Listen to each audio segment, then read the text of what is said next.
One sunny day in the Great Barrier Reef, Nemo, a curious little clownfish with a bright orange fin, was swimming excitedly around his cozy coral home. His dad, Marlin, watched with a smile but was always a little nervous whenever Nemo swam too far.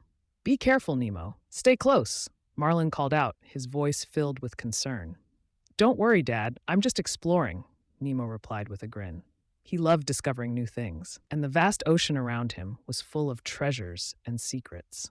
One day, as Nemo swam a bit further than usual, he spotted something glittering near a cluster of tall seaweed. "Wow, what's that?" Nemo thought, his curiosity getting the better of him. He darted toward the shiny object, mesmerized by its sparkle. But before he knew it, he had swum farther and farther away from his dad and their coral home. When Nemo looked around, he realized he didn't recognize anything. The coral and seaweed here looked different, and he couldn't see his dad anywhere. "Oh no," Nemo whispered, his excitement turning into worry. "I think I'm lost." Just then, a friendly blue fish named Dory swam by and noticed Nemo's worried face. "Hey there, little guy, you look a bit lost," Dory said with a warm smile. "Yes, I was exploring, and now I don't know how to get back to my dad," Nemo replied, trying not to cry. Dory patted Nemo's fin. "Don't worry, I'll help you find your way home. I'm Dory, by the way." Nemo smiled a little. He felt better knowing he wasn't alone. Together, Nemo and Dory started swimming through the ocean, asking the other sea creatures if they'd seen Marlin, Nemo's dad. As they searched, they met all kinds of fascinating friends. First, they came across a friendly sea turtle named Crush.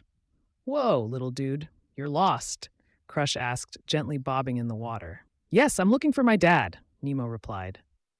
Crush smiled. "No worries, little dude. I'll give you a ride through the currents.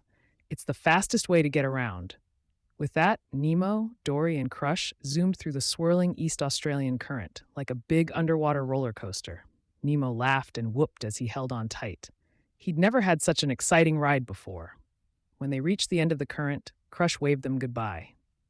"Good luck, little dude. I hope you find your dad." Nemo thanked Crush, and he and Dory continued on their journey.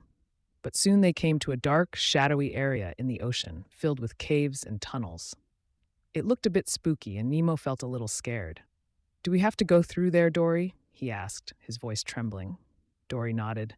"It's okay, Nemo. Just hold my fin, and we'll be brave together." As they entered the dark caves, they saw glowing lights flickering along the walls. Nemo was amazed to see bioluminescent fish lighting up the dark water. They looked like little stars in the ocean, and Nemo felt his fear melt away.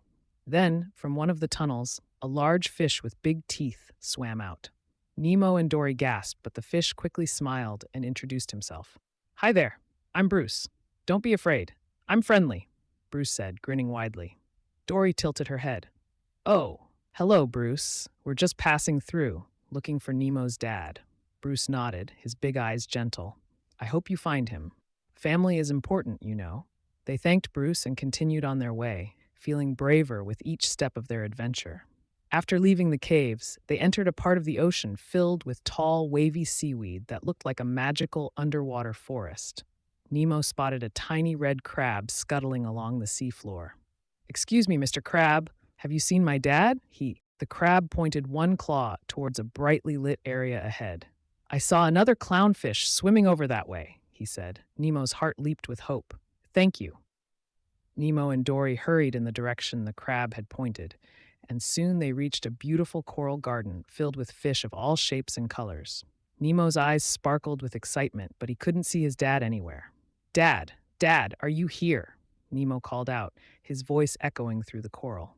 Then, in the distance, he heard a familiar voice calling back. "Nemo? Nemo, is that you?" Nemo's heart soared. "Dad!" Marlin swam as fast as he could, his eyes wide with relief and happiness. When he reached Nemo, he hugged him tightly. "Oh, Nemo, I was so worried about you," Marlin said, his voice shaky with emotion. "I'm sorry, Dad," Nemo said, hugging him back. "I didn't mean to get lost, but I met so many friends who helped me find you." Marlin looked over at Dory and smiled gratefully. "Thank you, Dory, for bringing my son back to me." Dory beamed. "Anytime. Nemo is a brave little fish. We had quite the adventure." Nemo nodded, grinning. "Yeah, we met a sea turtle, swam through a dark cave, and even saw glowing fish," Marlin chuckled. "Well, it sounds like you had a great adventure, but let's stick together from now on, okay?" Nemo nodded. I promise, Dad. As they swam back home, Nemo felt proud of himself for being brave and grateful for his new friends. He'd learned so much from his adventure, and he knew that even in the big, wide ocean, he could find his way with a little help from friends. When they arrived back at the coral reef, Nemo waved goodbye to Dory, who gave him a big hug before swimming off. See you soon, little buddy, Dory called out with a smile. Back in his cozy coral home with his dad, Nemo felt safe and happy. And as he drifted off to sleep that night, he dreamed of all the wonders of the ocean, knowing that no matter where he went, he'd always have friends to help him find his way.